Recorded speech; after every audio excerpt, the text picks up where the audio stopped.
मैं यतिवर्य कुमार विजय आप सभी दर्शकों का दैनिक यति राशिफल चैनल में हार्दिक स्वागत करता हूं। आज मैं आपको इस वीडियो में 13 अप्रैल 2022 को गुरु राशि परिवर्तन करके कुंभ राशि से निकलकर अपनी मीन राशि में गोचर करेंगे। तो यह गोचर आपकी सिंह राशि के पुरुष और महिलाओं के लिए कैसा रहेगा यह मैं बताऊंगा। वीडियो के अंत में आपकी सिंह राशि वालों के लिए उपाय भी बताऊंगा और गुरु का और आपके राशि के स्वामी सूर्य का मंत्र भी मैं आपको वीडियो के अंत में बताऊंगा।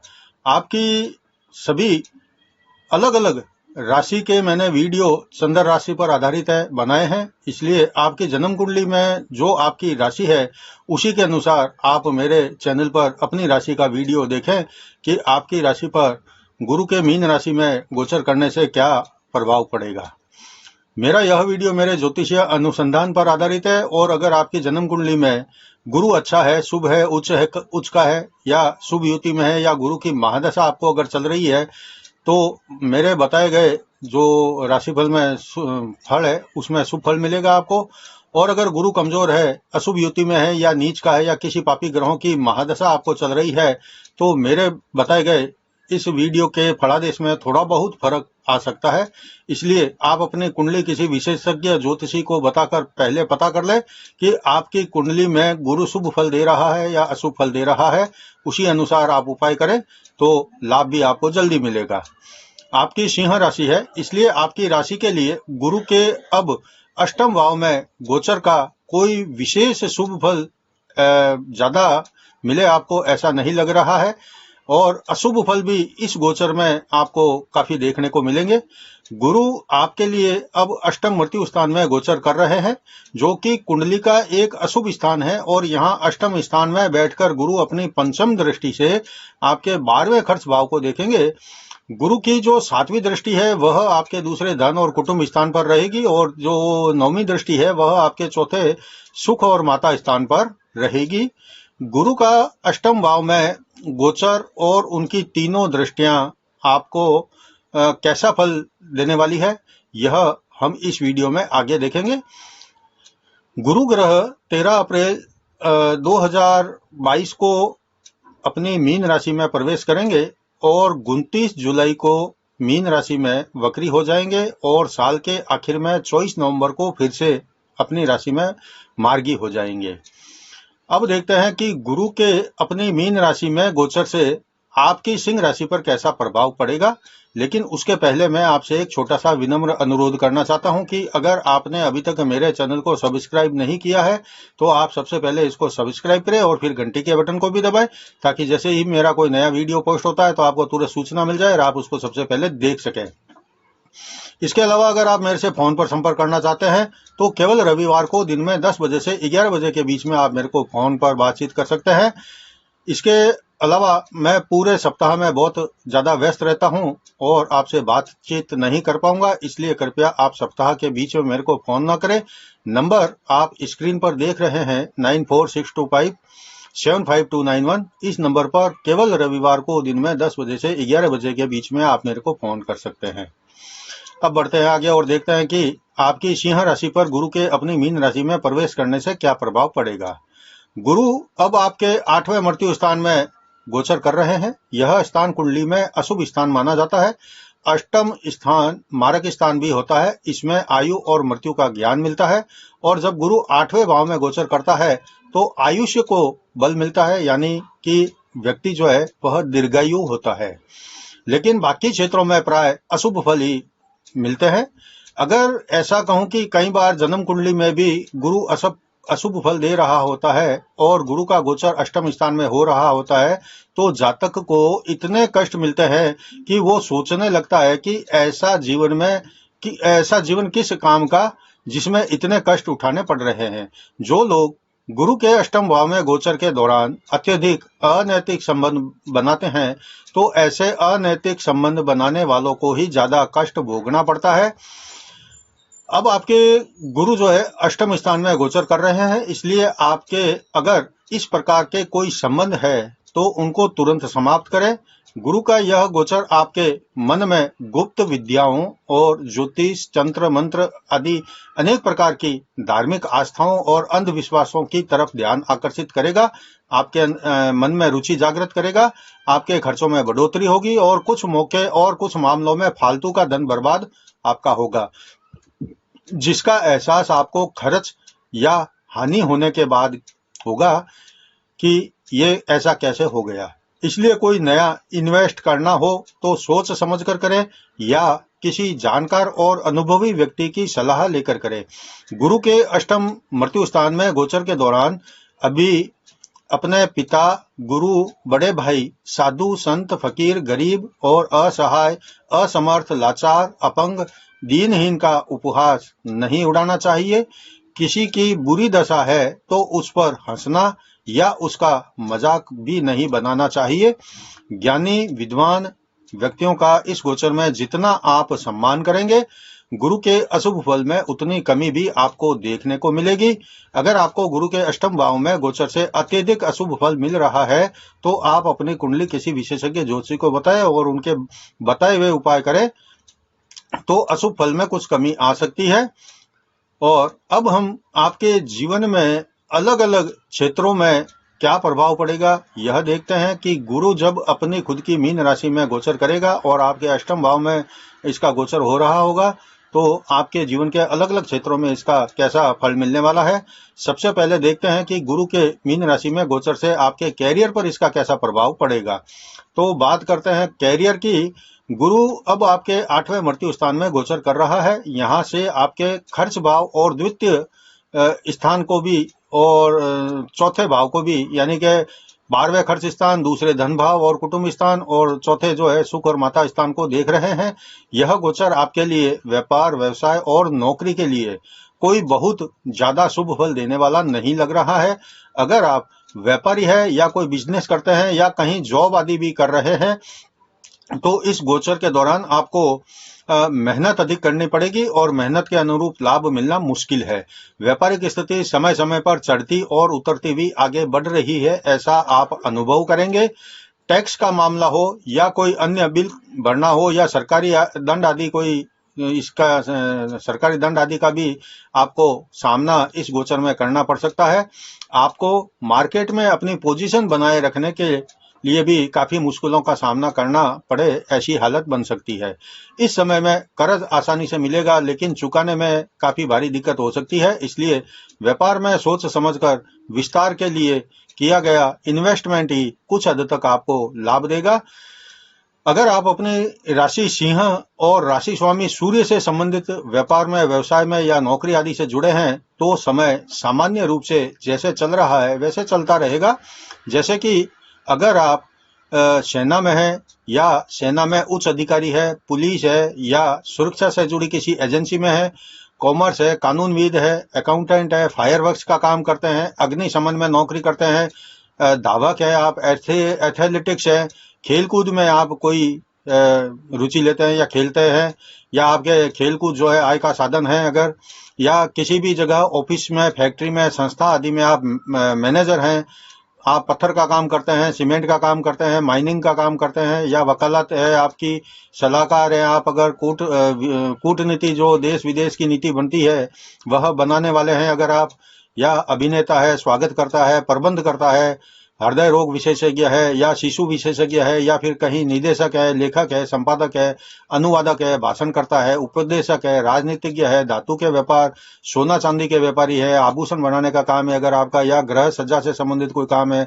कपड़े का काम है, टाइल्स है, होटल है, ढाबा है, होटल और बालों की जो विग बनाई जाती है, अगर आपका बालों के विग बनाने का काम है या फिर मूर्तियां बनाने का काम है या बेचने का काम है या फिर आप मंच से जुड़े कोई काम करते हैं जैसे कि संचालक आदि है या एंकरिंग करते हैं या कुछ भी मंच से जुड़ा हुआ कोई काम अगर आप करते हैं तो, या फिर संगठनात्मक कोई काम करते हैं, समाज सेवी है अगर आप, या शिल्प कलाकार है या चित्र कलाकार है या कांच से बने सामान का व्यापार करते हैं या कांच की वस्तुओं का आप उत्पादन करते हैं, जैसे इत्र का भी आप कोई व्यापार करते हैं आदि, अगरबत्ती का करते हैं, इलेक्ट्रॉनिक आइटम का भी आप अगर दुकान करते हैं या मैन्युफैक्चरिंग करते हैं, इसके अलावा बिजली के सामान का आप अगर काम करते हैं तो भी मैकेनिक है अगर आप, या मोटर वाहन की एजेंसी है आपकी, ऑटो पार्ट्स की दुकान है या ऑटो पार्ट्स बनाने का काम करते हैं, थल सेना में है, वायु सेना में है, न्यायाधीश है अगर आप, सिनेमाघर में अगर आप कहीं भी जुड़े हुए हैं, या सिनेमाघर चलाने वाले हैं अगर आप मालिक हैं सिनेमाघर के तो,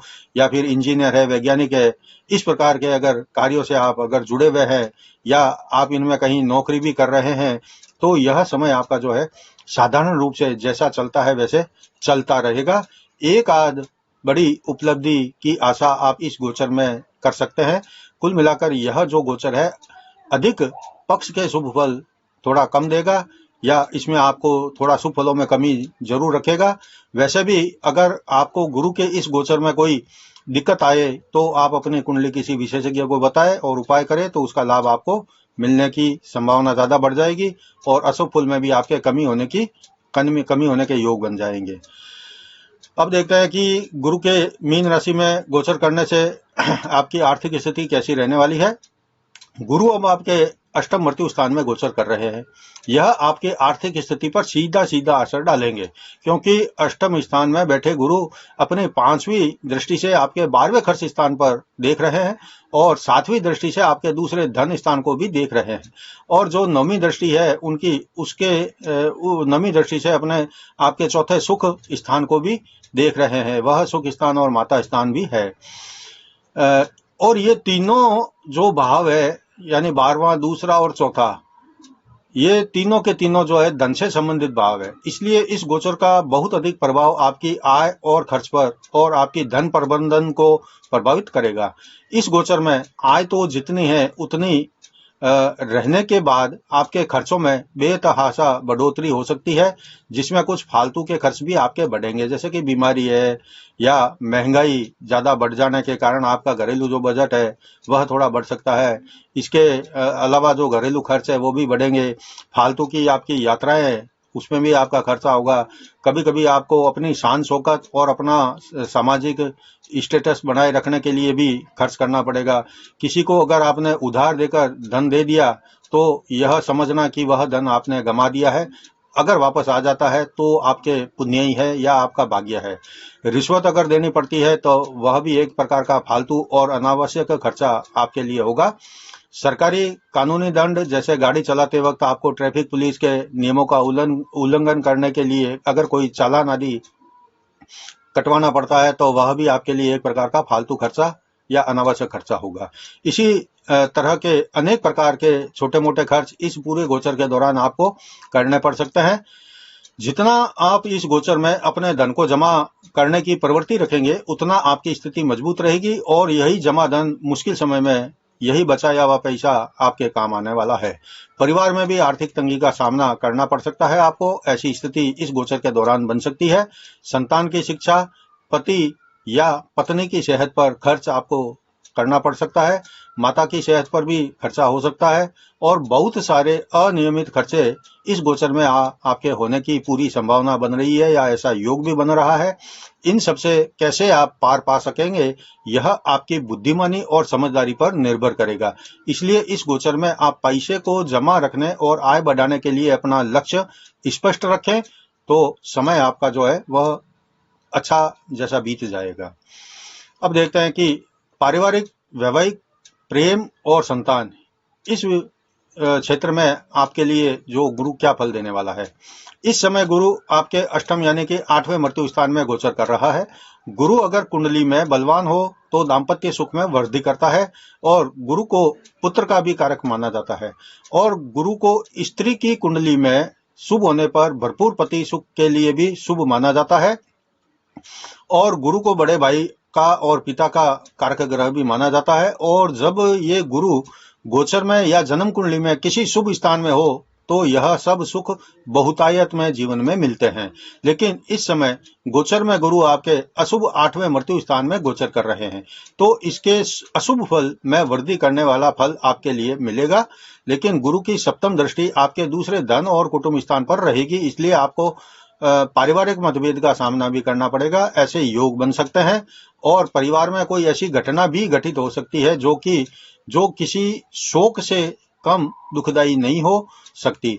जैसे किसी बने बनाए रिश्ते का टूटना, बड़े भाई या पिता से विरोध बढ़ना, संपत्ति को लेकर विवाद में आपको हानि होना, रिश्तेदारों से संबंध खराब होना या आपकी वाणी में कटुता पैदा होना, इस कारण कोई आपसे नाराज हो सकता है।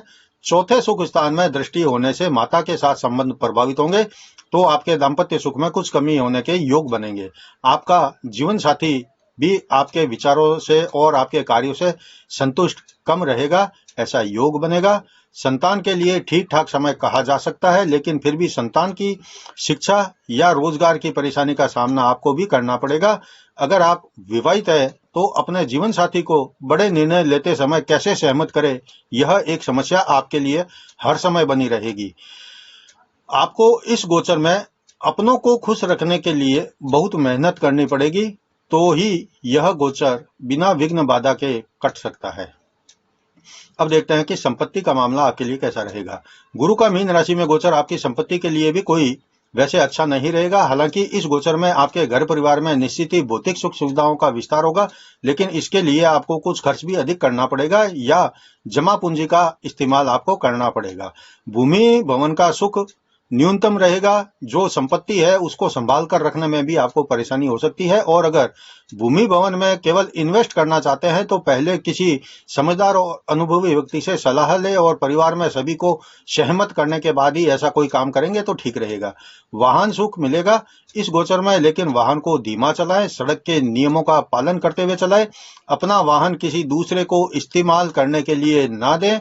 अगर मकान या फ्लैट आदि को किराए पर देना चाहते हैं तो संपूर्ण जानकारी संबंधित किराएदार की लेकर ही बाद में दें।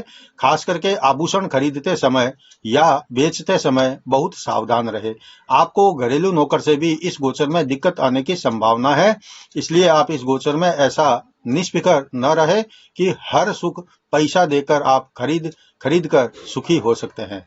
कहीं ऐसा ना हो जाए कि पैसा भी जाए और सुख उतना ना मिले जितना आप चाहते हैं।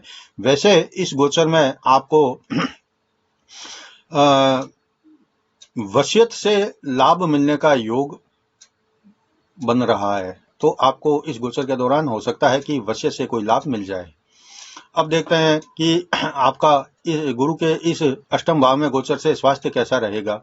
तो गुरु 8वें मृत्यु स्थान में गोचर करने से आपका स्वास्थ्य ही एकमात्र ऐसा है जो इस पूरे गोचर में आपके लिए चिंता बढ़ाने वाला फल देने वाला है। बीमारी, दवाइयां, चोट, ऑपरेशन की आवश्यकता पड़ने के भी योग बनेंगे, लेकिन दूसरे ग्रह सूर्य और मंगल आदि की स्थिति भी ऐसी होने पर ही इस प्रकार की चिंता बन सकती है।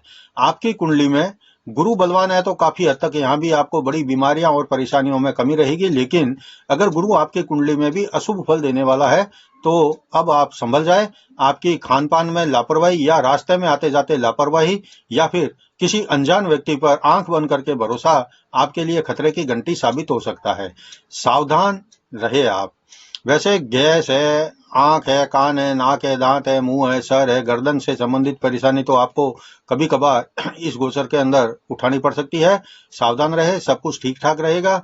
आप हमेशा जो है पेट से संबंधित जितने भी रोग है उसके रोग अगर थोड़ा भी आपको इस गोचर के दौरान सताए तो तुरंत इलाज करते रहना, क्योंकि पेट से संबंधित रोग होने के आपके ज्यादा योग बन रहे हैं। अब मैं आपको जो सिंह राशि की महिलाएं हैं उनके लिए मैं बता देता हूं कि गुरु का यह 8वें भाव में गोचर महिलाओं के लिए कैसा रहने वाला है। सिंह राशि की अगर आप महिला है तो आप तो जितना मैंने अभी आपको ऊपर बताया है, आपने देखा है, सुना है, उतना अशुभ फल का सामना आपको निश्चित रूप से नहीं करना पड़ेगा, लेकिन 4 क्षेत्र ऐसे हैं जहां आपको इस गोचर में हानि होने की संभावना बन सकती है। उनमें पहला है, अगर आप गर्भवती है तो बहुत संभालना आपको पड़ेगा। विशेषकर जब कोई ग्रहण आदि हो तो उस समय आपको बिल्कुल भी लापरवाही नहीं करनी है और लापरवाह बिल्कुल भी नहीं रहना है। दूसरा है, अगर आप अविवाहित है और किसी सुंदर समझदार साथी की तलाश में है और कोई लड़का आपको मिलता है तो जो आपकी तलाश के अनुसार सही और फिट बैठता है तो रिश्ता करने में आप उतावल बिल्कुल न करें, धोखा खा सकती हैं आप। और तीसरा जो ये क्षेत्र है, अगर आप किसी परीक्षा प्रतियोगिता में शामिल हो रही है तो आप जमकर मेहनत करें। इस प्रकार के कंपटीशन को हल्के में ना लें तो आपको थोड़ा इसमें लाभ मिलेगा। और चौथा है, अपने परिवार की अनेक समस्याएं आपके सामने चुनौती बनकर उभरेगी। ऐसे समय में आपको धैर्य बिल्कुल नहीं खोना है, बल्कि हौसला रखते हुए सामना करना है और इस बात का विशेष ध्यान रखना है कि किसी के साथ में कोई अन्याय ना हो जाए। अगर आपने मेरी इन 4 बातों का ध्यान रखा तो निश्चित ही यह गोचर भी आपके लिए बड़ी उपलब्धि में तब्दील हो सकता है, या आप अपनी समझदारी से आप इसको अच्छे शुभ फलों में तब्दील कर सकती है। वैसे आपका व्यापार बिजनेस सामान्य गति से चलता रहेगा। अगर आप घरेलू महिला है तो लोगों की इधर उधर की बातों, जैसे कि कोई किसी की चुगली आपके सामने करता है तो उसमें आप शामिल ना हो। कोई आपके सामने किसी की बुराई करता है तब भी आप उनकी बातों में शामिल ना हो। अगर कोई किसी को आपके लिए बहुत बड़ा हितैषी बताता है तो आप ऐसे हितैषी पर, किसी के बताए हुए व्यक्ति पर आंख बंद करके भरोसा न करें। आपको दाम्पत्य सुख में अगर कमी लगे और विवाहित जीवन में कुछ अच्छा या निराशा जैसा वातावरण लगे तो आप हताश बिल्कुल ना हो। और कोई भी किसी भी प्रकार की असहमति वाली या अरुचिपूर्ण बातों पर जीवन साथी के साथ में खुलकर विचार रखें और बात करके समाधान खोजने की कोशिश करें। नौकरी में संघर्ष के साथ में सफलता मिलेगी। शिक्षा में कठिन परिश्रम की जरूरत रहेगी। संतान सुख ठीक ठाक रहेगा। धन की समस्याओं से निजात पाने के लिए आपको भी कुछ काम करने की जरूरत महसूस होगी, लेकिन गोचर के अंत में आप जरूर कुछ धन बचा पाने में सफल रहेगी। इस गोचर में शुभ मांगलिक कार्य में कमी हो सकती है या बनते काम में रुकावट आ सकती है। केवल आप अपनी समझदारी और मेहनत से इस गोचर में अपना सुख प्राप्त कर सकती है। वैसे हेल्थ के मामले में आपके लिए कोई खास पक्ष का नहीं रहने वाला है। परेशानियां कभी बढ़ती भी लग सकती है, लेकिन समय पर इलाज लेने से ठीक भी हो जाएगी। वैसे एक बात आपके लिए अच्छी है कि अष्टम भाव का जो गुरु है वह दीर्घायु प्रदान करता है, इसलिए कोई बड़ा रोग आपको नहीं परेशान करेगा। वसीयत से आपको धन संपत्ति मिल सकती है या मिलने का योग बन जाएगा। ऐसा शुभ फल आप इस गोचर में देखने वाली है। कुल मिलाकर यह गोचर आपके लिए कड़े संघर्ष और कभी कभार विघ्न बाधाओं को बढ़ाने वाला और विघ्न बाधाओं का सामना करवाने वाला बीतेगा, ऐसा मेरा अनुमान है। अब मैं आपको कुछ उपाय बता देता हूं। यह उपाय आप सिंह राशि वाले करें, चाहे आपको शुभ फल मिल रहा है तब भी करें और अशुभ फल मिल रहा है तब भी करें। अगर आप ये उपाय करते हैं तो इसका शुभ फल ही आपको मिलेगा, इसका कोई साइड इफेक्ट या बुरा फल, अशुभ फल आपको नहीं मिलेगा। आप उपाय को बहुत ध्यान से सुने। बहुत साधारण और बहुत ही छोटे छोटे उपाय हैं। पहला उपाय यह है, आप नित्य सूर्य को जल से अर्घ दें और जल में गेहूं, कुमकुम, लाल फूल और थोड़ा गुड़ डाल दें और फिर अर्घ देते समय सूर्य के मंत्र का आप जाप करते हुए अर्घ दें। सूर्य का मंत्र मैं आपको अभी थोड़ी देर बाद में बताने वाला हूं, आप स्क्रीन पर भी उसको देखेंगे। वह मंत्र आप पढ़ते हुए सूर्य को जल दें। दूसरा उपाय यह है आपके लिए कि गुरुवार का आप व्रत करें और मंदिर में घी, कपूर आदि दान करें। केले के पेड़ का पूजन करें और अगर हो सके तो आप गुरुवार और रविवार इन 2 दिनों में घर के अंदर भी कपूर जलाकर पूरे घर के अंदर क्लॉकवाइज घुमाएं और प्रार्थना करें कि सब कुछ आपके लिए अच्छा हो। तीसरा उपाय है, हमेशा सच बोलें, कभी झूठ ना बोले, किसी को धोखा ना दे, किसी को गफलत में ना रखें। धर्म और देवी देवता का अपमान न करें, खास करके दूसरे धर्मों के लिए या दूसरे धर्मों के जो देवी देवता होते हैं उनके लिए तो आप भूलकर भी कभी अपमान करने वाली बात ना करें। चौथा है, गुरु की सेवा करें और उनसे आशीर्वाद लें, तो गुरु के जो अशुभ फल होते हैं उसमें आपको कमी मिल जाएगी। और पांचवा जो उपाय है वह ऐसा है कि पीली वस्तुओं का आप दान करें। सोना पहने, चाहे अंगूठी पहने, चाहे चैन पहने, और सुबह उठकर भगवान विष्णु के दर्शन करें, तो यह आपके लिए शुभ फल देने वाले उपाय में माना जाएगा। यह उपाय आप याद रखना और करना आपके लिए काफी सहायक और शुभ फल देने वाला रहेगा। अब मैं आपको गुरु का जो मंत्र है, जो मैंने अभी तक 2 मंत्र सभी वीडियो में बताए हैं, वही मंत्र मैं वापस इस वीडियो में आपके लिए भी बता देता हूं। गुरु के मंत्र है, आप अगर मेरे से यह मंत्र ग्रहण करना चाहते हैं तो मैं एक बार पहले बोलूंगा, उसके बाद में आप मेरे साथ में 3 बार बोलकर उसको मेरे से ग्रहण कर सकते हैं। इन 2 गुरु के मंत्रों के अलावा मैं आपकी राशि के स्वामी जो सूर्य है उनका भी एक मंत्र बताऊंगा, वह भी आप रोजाना 2 माला करें तो ज्यादा अच्छा रहेगा, शुभ फल ही आपको मिलेगा। गुरु का जो मंत्र है वह इस प्रकार से है, पहले मैं एक बार बोल देता हूं, फिर 3 बार बोलूंगा। आप मेरे साथ हाथ जोड़कर बराबर मेरे साथ साथ में बोलेंगे और मेरे से ग्रहण कर सकते हैं। गुरु का मंत्र है ओम ग्राम ग्रीम ग्रोम सह गुरुवे नमः। ये मंत्र है, इसको मैं अब 3 बार बोलूंगा, आप मेरे साथ साथ बोले। ओम ग्राम ग्रीम ग्रोम सह गुरुवे नमः। ओम ग्राम ग्रीम ग्रोम सह गुरुवे नमः। ओम ग्राम ग्रीम ग्रोम सह गुरुवे नमः। यह गुरु का मंत्र है। आपने अगर मेरे साथ बोलकर ग्रहण किया तो रोजाना 2 माला इसकी अवश्य करें। गुरु का जो दूसरा मंत्र होता है वह भी मैं आपको बता देता हूं। आप भी इसको अगर ग्रहण करें तो यह भी आप मेरे से बराबर बोलकर ग्रहण कर सकते हैं। दूसरा मंत्र है ओम ब्रह्म बृहस्पतये नमः। ओम ब्रह्म बृहस्पतये नमः। ओम ब्रह्म बृहस्पतये नमः। ओम ब्रह्म बृहस्पतये नमः। यह गुरु के 2 मंत्र है। आप इनकी 2-2 माला करें, दोनों में से किसी एक मंत्र की माला 2 करें, तब भी आपको गुरु का जो अशुभ फल है उसमें कमी आएगी और शुभ फल में बढ़ोतरी होगी। अब मैं आपकी राशि के स्वामी सूर्य का भी एक मंत्र बता देता हूं। पहले मैं आपको पढ़ के बता देता हूं, उसके बाद मैं 3 बार बोलूंगा। आप अगर मेरे से ग्रहण करना चाहते हैं सूर्य के अपने राशि के स्वामी का मंत्र, तो मेरे साथ 3 बार बोलना और मेरे से ग्रहण करना। सूर्य का मंत्र ऐसा है ओम गणिम सूर्याय नमः। ये मंत्र है। अब मैं 3 बार बोलूंगा, आप मेरे साथ बोले और इसको मेरे से ग्रहण करें। ओम गणिम सूर्याय नमः। ओम गणिम सूर्याय नमः। ओम गणिम सूर्याय नमः। यह था आज के वीडियो में आपकी सिंह राशि पर गुरु के मीन राशि में गोचर से आपकी राशि पर क्या प्रभाव पड़ेगा की जानकारी।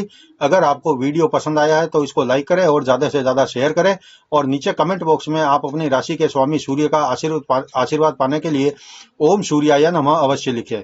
मेरे इस वीडियो से पहले मैंने मेष राशि, वृषभ राशि, मिथुन राशि और कर्क राशि के वीडियो पोस्ट कर दिए हैं, और यह सिंह राशि का वीडियो है। कल मैं कन्या राशि और परसों मैं तुला राशि का वीडियो पोस्ट करूंगा। आप मेरे चैनल से जुड़े रहिए, अपनी राशि का वीडियो अपनी कुंडली में जो जन्म की राशि है उसके अनुसार देखें। अगले कन्या राशि के वीडियो में मैं आपसे मिलूंगा, तब तक जय जिनेंद्र।